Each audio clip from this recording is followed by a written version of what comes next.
right, hi guys. So I just wanted to show you guys pretty much what my PDF patterns look like. Now I just want you to understand that this is not like I make these myself, so these are not like done in a professional commercial type of way that you may be used to as far as commercial patterns are concerned. I pretty much just use the patterns that I create and draft those patterns for those who might not really like pattern making when it comes to some of the tutorials that I create, and those who probably would just rather just get the pattern and then create some of the things that they see on my video tutorials. So I do want to make that disclaimer. I don't want you setting expectations for these PDF patterns to come out like commercial patterns, because I just don't have the time to be able to really go into detail those type of patterns with all of the keywords and all of the little points and markings and all that kind of stuff. But I do my best to create the patterns in a way that is very easy for you to go along with my videos. So if you watch my videos, then these patterns will definitely work for the video tutorials that you see, because I use these exact patterns for my video tutorials. Now, what I wanted to show you was pretty much what you get when you get the PDF pattern. Now, all right, so with this pattern, you will see that you will get a cover page, just like a basic introduction of what type of pattern it is that you have. It will have the size range of the pattern and all that good stuff. And then if you keep scrolling, you will see the legal disclaimer. Now, I do want you to understand that I do work really hard to develop these patterns and create these patterns, draft these patterns, because I do all of this stuff on my own. So I do want you to understand how important it is that you do not try to reproduce it, or even like try to share it, maybe, because I mark them super cheap, because I know there's a lot of young people who follow me. So I don't want the patterns to pretty much be hurting your pocket. Plus, like I said, they're not like that professional in the professional format, so I don't want to be trying to charge an arm and a leg for the pattern. So just make sure that you do the right thing when it comes to using the PDF pattern, and you don't try to sell them to others, or you don't try to give them away for free and all that kind of stuff. Just try to do the right thing. And also in the pattern, you will see a size chart, so you can determine which pattern to print out and which pattern to use. You will see printing instructions. You will see pretty much the print settings on how you need to print out the pattern to make sure you print it out in a way that it will come out the exact same way that it would. I mean, that pretty much measuring everything, all the measurements will still remain the same. And because based off how you print it off will determine if it comes out a little shrunken, or if it comes out too big. I mean, it just all depends on how you print. So you want to make sure you follow the printing instructions in the PDF pattern, and then you'll get pattern information, pretty much telling you about the pattern and what the pattern is used for and the different fabrics. For this particular pattern, this is a basic bodice pattern, so I added an ease chart in this pattern, because the basic bodice pattern is pretty much a pattern that can be used to create so many different looks. So I gave you an ease chart with this pattern, so it could help you determine how to add to the waist and the hip and everything based off of what you're creating with that basic bodice pattern. And the pattern is going to have a pattern printing guide, so it's going to tell you what pages you need to print out for what pattern you're trying to print out. And it will also have a test square on the very first page of the pattern. It's going to have a test square, and it's a 2 inch by 2 inch test square. So this test square, I would suggest, like instructed in the pattern, I would suggest that you print out this page first before you go printing out all the pages in the pattern. So print out the test square page first, and make sure all of your settings and your printing settings and everything print out right. And what you should do is measure the square to make sure that all the size of the square is 2 inches, and that will let you know that the pattern will be printing out the exact same measurements and in the correct proportions of how it was created. And now that we've gotten to the pattern, pretty much once you've gotten through the whole introduction packet or whatever, and you've gotten to the pattern where the test page is, you now have the actual pattern.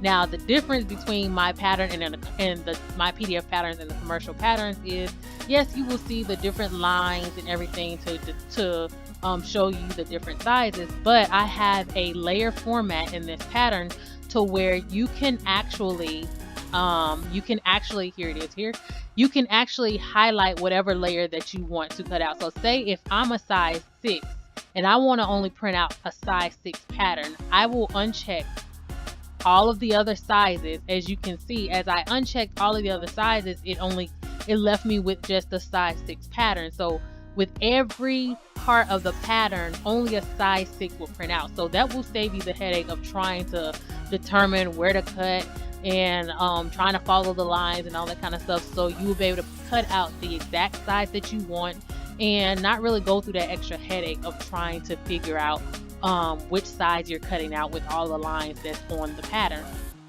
So that is a great feature that is on the PDF patterns, and the PDF patterns will have little guide marks here on the edge of the pages to show you where to line up the page to print out. To tape them together to create the to create the actual pattern. And I'm going to show you an example here. And so this is pretty much the PDF pattern that you will be receiving. Pretty much all of them will look will pretty much be in the same format, and depending on the pattern, it will have different pattern information and all that kind of stuff. So this will pretty much be the same format across the board for all the PDF patterns. So I just wanted to show you that, and also show you how to use the layer feature, so it won't be a headache when you're printing out these patterns, trying to cut out each size and all that kind of stuff. So yeah, and the great thing about PDF patterns is that you can print out the pattern as much as you want, compared to commercial patterns where you pretty much have to try to reserve them, or once you print out that one size, then that's it. You only have that one size. So if you want to use it to work with different sizes, then you can do that. You can print out each size individually. You can print them out as much as you want. So even if, like, in some of my tutorials, I tell you, if you're using a basic bodice to create something, you have to trace it out on the new pattern paper and all that kind of stuff. You can skip all that and just go ahead and reprint you out another size 6 bodice pattern, put it together, and do what you do. So you can print out this pattern as much as you want. And yeah, so let me go ahead and show you how to assemble the pattern once it's been printed.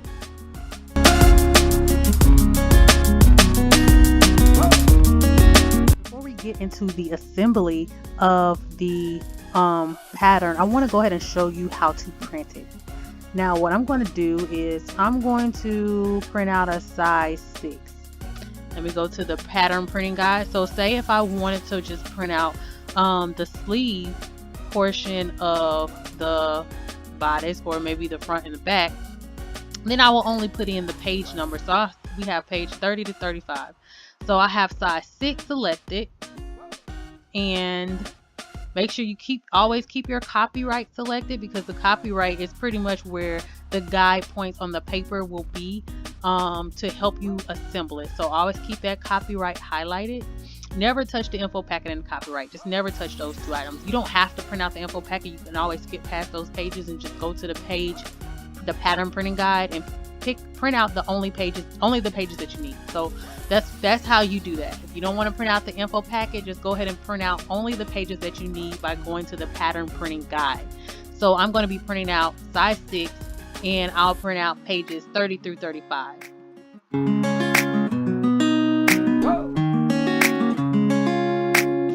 Alright, so this is my print page here. Now, as you can see, that normally when you're printing something out, if you're so used to printing documents and stuff like that, the normal print settings will be to print all the pages, print to fit, and depending on your orientation, most orientation is always portrait. So what we're going to be doing is changing a few settings. Now I'm only printing pages 30 through 35, so I'm going to enter 30 through 35 here. And then instead of hitting the fit for page sizing and handling, I'm going to go to custom scale and click on 100%.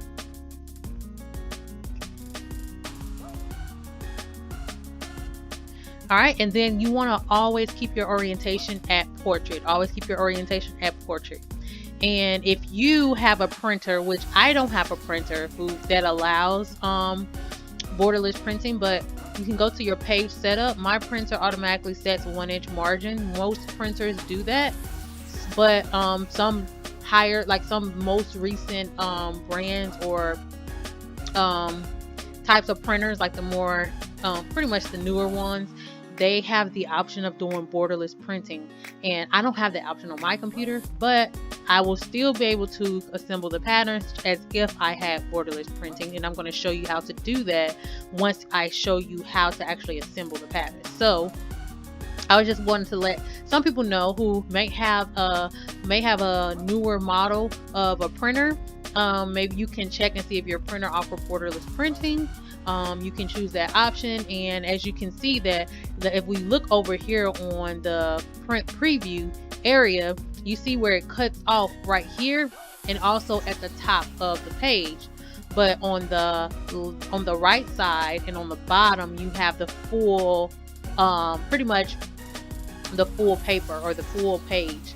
But it seemed like it kind of shifted over to the left, so the left and the top cut off, and I'll show you another. So with borderless printing, what will happen is it will print all of that. It wouldn't be like this gray area that's shaded off on my computer or on my printer or my print preview, because I don't have borderless printing. It will shade that off, and it's going to cut it off, and I'm going to show you that when I assemble it. But if you have borderless printing, then all of that, even the area that's kind of shaded off here on where you see on mine, that's going to print. So anyways, if you don't have borderless printing options, then you can keep it at this, make sure it's on portrait, make sure it's at custom scale 100, and your margins is the 1 inch regular set margins, and go ahead and print that out just the way it is, because you will still be able to assemble it.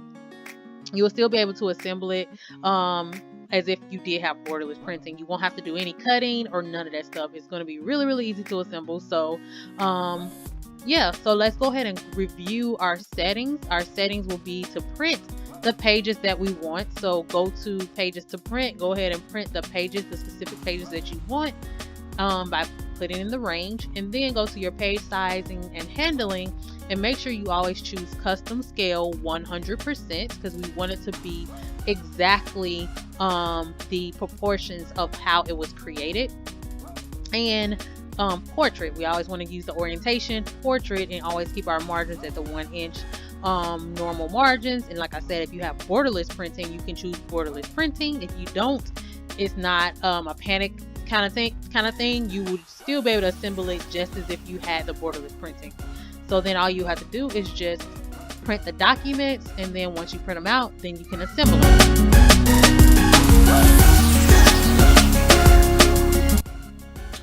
Alright, so I have a PDF pattern here, and I have me some tape.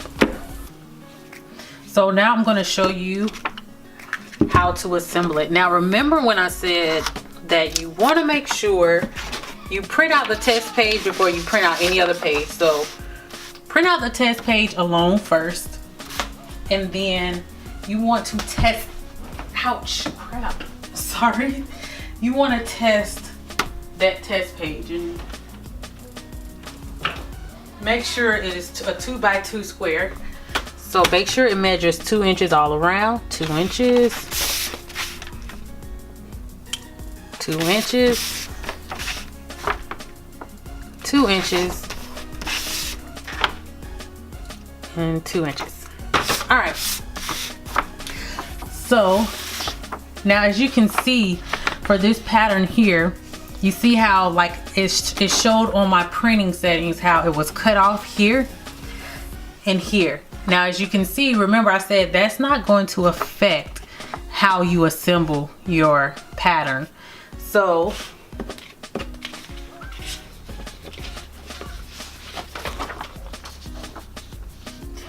what you're going to do is this portion here where it's cut off, and this side here was the side that had it completely, it wasn't cut off at all. It was all fitting inside of the actual printing settings, and it was only cut off on the left side and then the top of the paper, and that's how it is on all of the papers. Now like I said, this is not for border, like if you have borderless printing it will be totally different, but for someone who has like an old printer like me, then this is what you have to do, and it actually is still super duper easy. So all you will do is you take the left portion of your paper, and to make sure you're looking at the numbers, the page numbers on the bottom, because the page numbers will help you determine how to assemble the pattern. So this page number here, 1 and 2, what you would do is you will line up the edge of this paper. See, remember, the portion that cut off, it was still some of this curve here that was on the printing settings, but it was cut off because of the margin settings. So imagine if there was still that shaded portion there. You're going to still line up that shaded portion with this portion over here. So I'm gonna line it up just like this. The edge of this paper is gonna line up with the edge of each of those markings there, like so. Just line it up and use all the guide points. Line it up there, there, there, there, and there. And go ahead and tape it.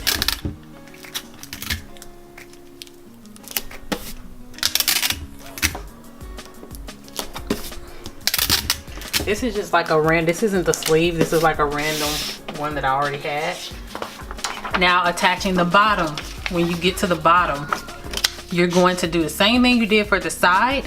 You're going to take that bottom portion and you're going to line it up here where it's because remember, the bottom and this right side, it was fully inside of the page, so nothing cut off there, but only at the top. So we're going to line up the top edge of this paper with the bottom edge of the points. And we're just gonna line it up. Make sure your page is lined up. Use that edge right there to line it up as well. And it's like super easy. Just make sure all the points are lined up. The edge of your paper is lined up correctly. Super duper easy. All right. And then just make sure it's all the way on the edge. And that's lined up, as you can see there. And then you tape it.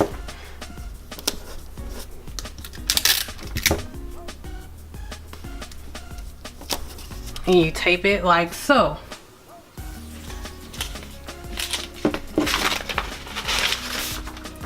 And then when you get to where you have 2 pages, you just use that corner, you line it up. Line it up there along those guide points, and then make sure the guide points along here are lined up, and you just keep, there you go, just keep making sure that that corner is lined up. And those 2 edges are lined up, the guide points are lined up, and you just tape it. Tape it. Tape it. And tape it. And that's it. That's pretty much it. And you will be doing the same thing along the pattern. But as you can see, all the guide points are lining up. The part where my printer actually cut it off, if you have borderless printing, then that will show. That guide point right there, the rest of that guide point right there will be showing on your paper. Because I don't have borderless printing, my border did cut it off, but I was able to still line up that raw edge and line it up with that point there. So I didn't have to like cut anything to assemble the pattern. It was really super duper easy to do, and that's pretty much it. And once you line it up, you cut out the pattern like you would any other pattern. And it will look something like, I'll show you an example here. All right, so I have a basic bodice pattern here. So the pattern will look something like this. As you can see, just like with this paper here, where you see the pages connecting and the tape, you see here on this pattern, you see where the page is connected and where I tape the pattern. And sometimes what I do is I'll tape the back as well. I didn't do it on this pattern, but sometimes I will tape the back where the pages connect as well, just to keep it sturdy and together. And the great thing about it is that you can use regular printer paper to print this out, or you can use cardstock paper. All right, so this is an example of cardstock paper. This paper is really thick, and it will pretty much, once you print out the pattern, it'll make your pattern last for a really long time. And this paper, of course, is like just regular printing paper, so it's really thin. This type of paper here will be easier to pin with your fabric, but But this type of paper here, it'd be easier to trace on your fabric. So if you would rather trace your pattern onto your fabric then cut it, then doing the cardstock option will be super duper useful. Now if you like to pin it, then you can just use regular printing paper. And yeah, so as you can see, like, you know, you see you have the areas here where, you know, the pages connect, and you still have, it comes out as your pattern. And as you can see, I taped the back of the cardstock here. So this is an example of taping the back. You just tape along those edges. But yeah, this is pretty much it. As you can see, it looks like your pattern. It looks like a regular pattern that you would have cut out. And it's super duper easy to assemble. So I hope this was helpful for you guys. And if you're interested in purchasing any of my PDF patterns, go to my website and it will be on the tab of FME patterns.